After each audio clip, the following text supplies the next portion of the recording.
Hello everybody, it's Pixie People here again, and I'm gonna record a video. Yeah, that sounds pretty good. Anyways,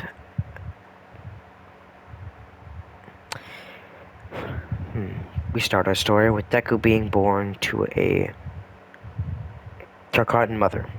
Not Ego, a Tarkatan. So, Deku is born and is brought into the world by a Tarkatan sympathizer. Yes, he is in the... Which is like, he's not a Tarkatan, but the Tarkatans don't eat him because they saved his... Because he saved multiple Tarkatans. That's why he's called a Tarkatan sympathizer. So, after he delivers the baby, the mother doesn't die. She's just that is until there are a couple outworlders that aren't Tarkatan that come into the camp and then just immediately stab the guy who delivered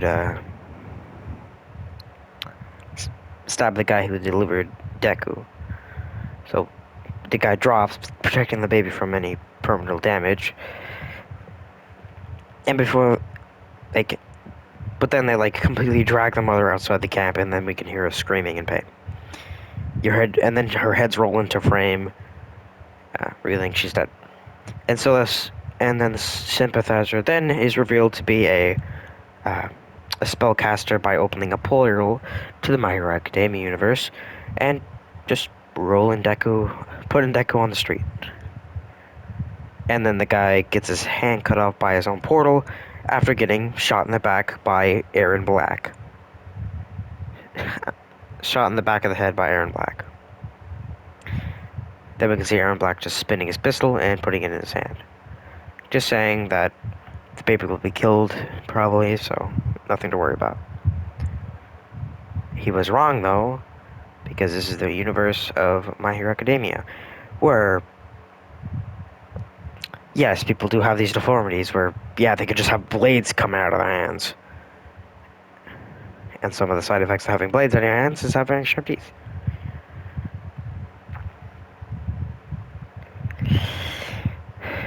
Anyways,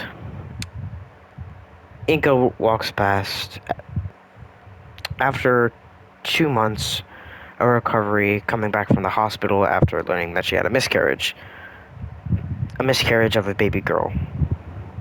She was gonna call it Izumi.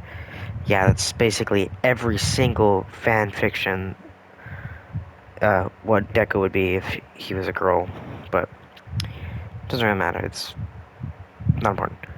So, Inko picks up the mutant baby, thinking nothing of it, actually thinking a lot of it, and hoping that this will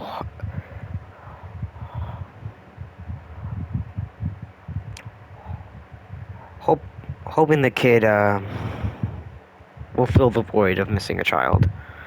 But she does feel really good that she's gonna help a baby from being in the foster care. Sorry, got sneeze. Sorry about that. But continuing the story, we cut to Deku throughout the years, learning about his abilities to shoot blades through his wrist, actually. And having clawed hands and very, very sharp teeth, and learning how to get by that.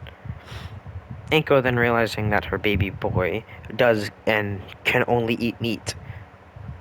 Because if he tries to eat vegetables, the baby just freaking regurgitates and then throws it up.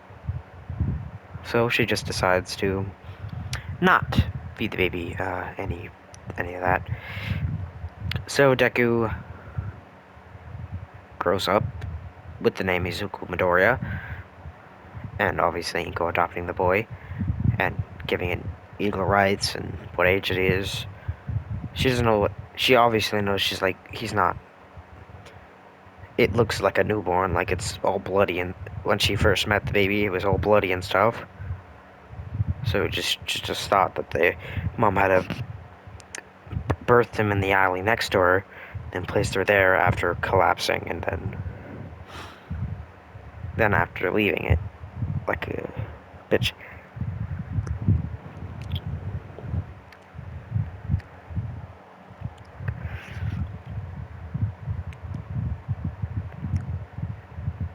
Anyways, oh, Suku grows up, goes to the same middle school as Bakugo, and of course, no bullying. Well, actually, there is a lot of bullying, but not from Bakugo, because he sees Deku as a strong guy, like a homie, and obviously, not as strong as him, because boom boom, but strong enough to be a pal, you know? So, anytime Deku tries to get bullied by people that are racist towards mutants, yes, it's racism. Like, what else is it? You're criticizing a person for looking different. So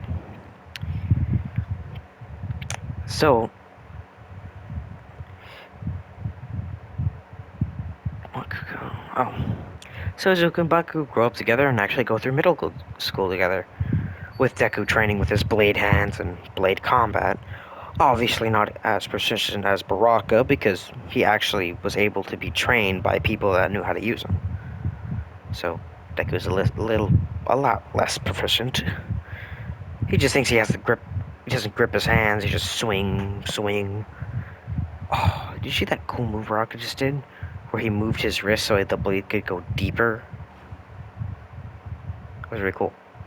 Anyways, Deku learns how to box, but knows how to punch, then extend his blade after the punch. Usually he doesn't use them because that's a bladed weapon, so usually he just uses his claws. So, afterwards, we go to the beginning of the story in the middle school. Of course, Deku tries to join UA. Everyone's bullying him for trying to join UA. But Bakugo starts. You can hear Bakugo's crackling of his explosion. We cut to Bakugo, which makes everyone stiff up because every single time they tried bullying him, Izuku, they immediately get an explosion straight to the face. Obviously, these are non-lethal, but still, it hurts. So, um,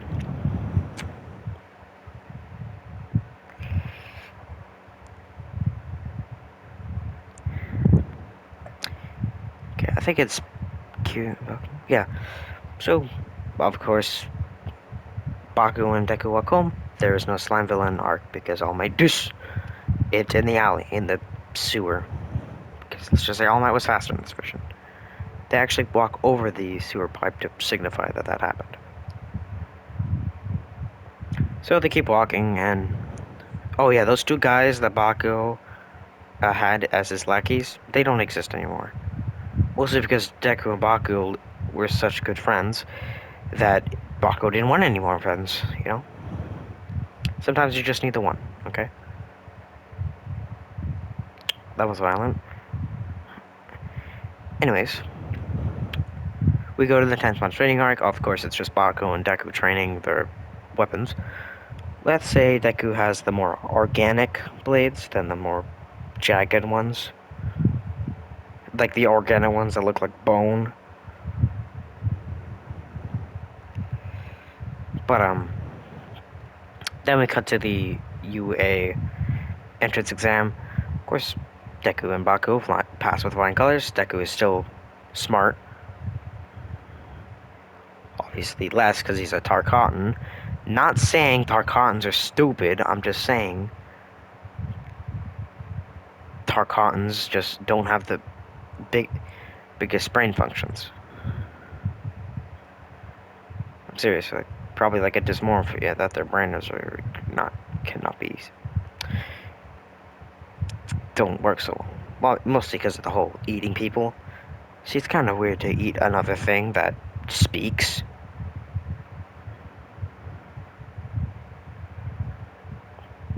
Anyways, they enter the big arena. Of course, Deku and Baku being in the same arena, like in the original. Of course, Deku is fine with staying in the back. He doesn't want to move any ahead. But he looks at Ochako for like 2 seconds. 2 seconds too long for Ida. So Ida walks up on Deku, telling him to back off the girl so she doesn't get distracted. But Deku just says, "Who?"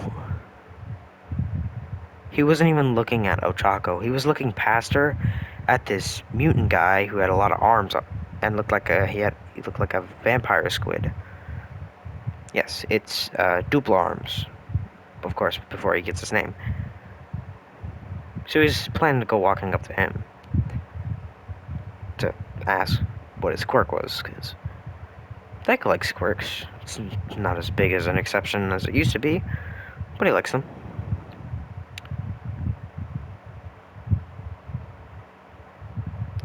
Buck. Oh. So Deku then hears President Mike on the mic, so he just sprints past everyone, and then Spartan kicks through the gate, like breaking it down entirely, and then he starts like clawing at the ground to like make himself go faster, like Miguel in Spider-Man Across the Spider-Verse, like that. And then he pulls out his blades and starts cutting down all the bots. So Deku just keeps doing that, doing that, doing that. Of course, some people take his points before he can get to them. Mostly people that are faster than him, because Deku's still not that fast, even with the clawing on the freaking cement. So after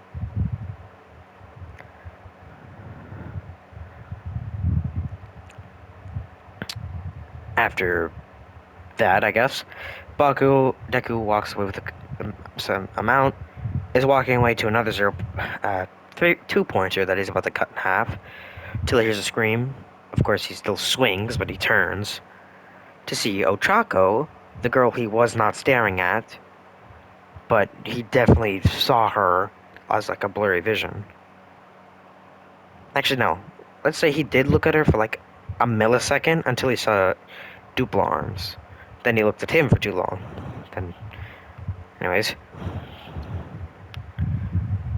So, Deku runs towards the girl because why wouldn't he help someone? So he just destroys all the rubble with a backhand. Then takes Ochako, puts her over the shoulder until he sees the Zero Pointer walking up on him. So he just tears off some of his tracksuit with his blade, then ties her arm and knee into a knot so it's tied around his body, and then he just runs towards the Zero Pointer like Miguel again, and then starts climbing up the Zero Pointer like Miguel. That is until he gets to the top of it, and then just cuts open, jumps into the Zero Pointer, and then starts just tearing out its wires like Miguel. Yeah, like clawing and grabbing and tearing, even biting sometimes. Obviously, it tased him, but he didn't care. This is the Tarkata we're talking about. Durable as frick.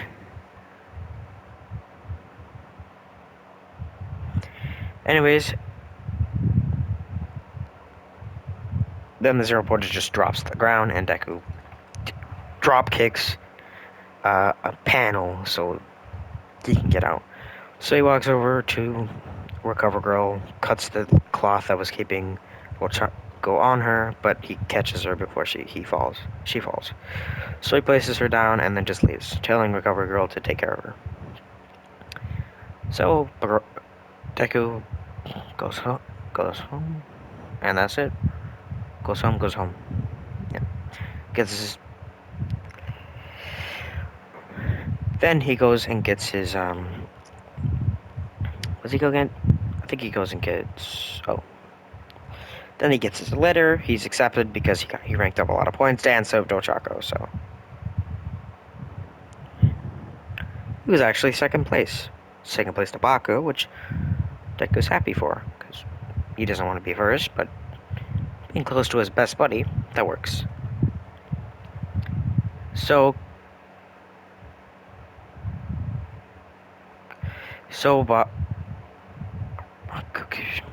oh, Deku then heads. A week later, he heads to UA and gets into his uniform. He doesn't like the uniform, but he'll wear it. That is until when he pops out his claws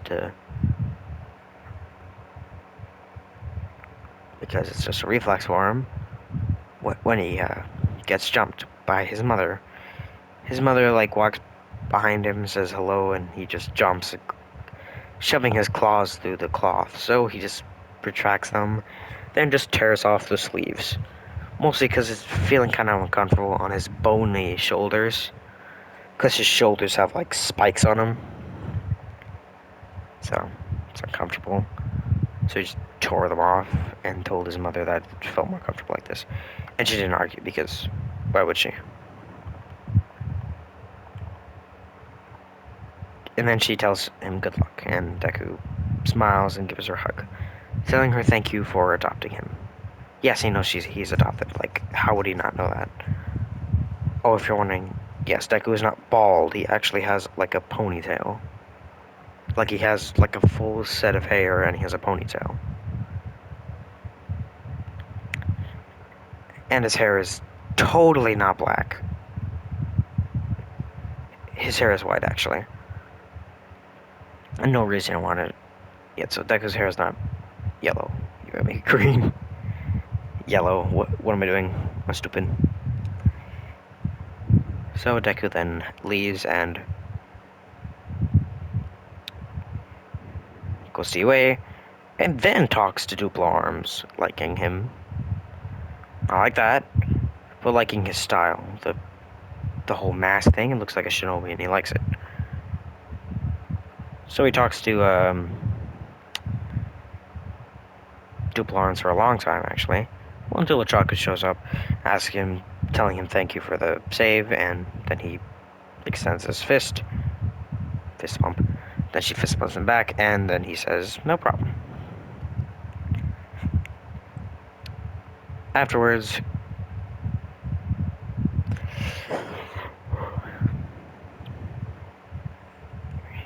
Bakugo, Deku. Why am I talking about Bakugo? I don't know.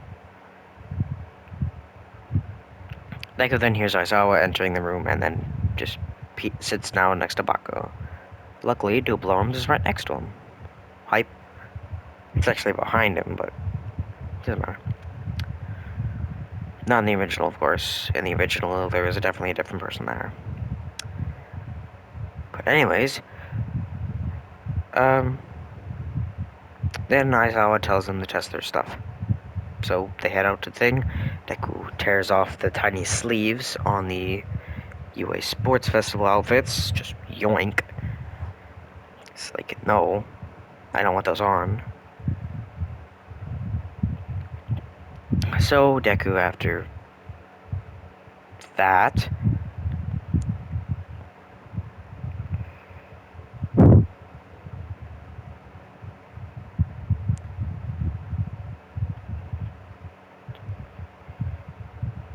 Deku? Oh, yeah. So after they do the whole baseball thing, of course Deku is in first. He's like average middle. Because, he's not built like that. We will say, of course, people that don't have Deku's massive pecs don't really go up to him. Yes, Deku was very jacked. What else would he be? It's tarkata. He builds muscle really quickly. Especially his all-meat diet. It's usually cooked.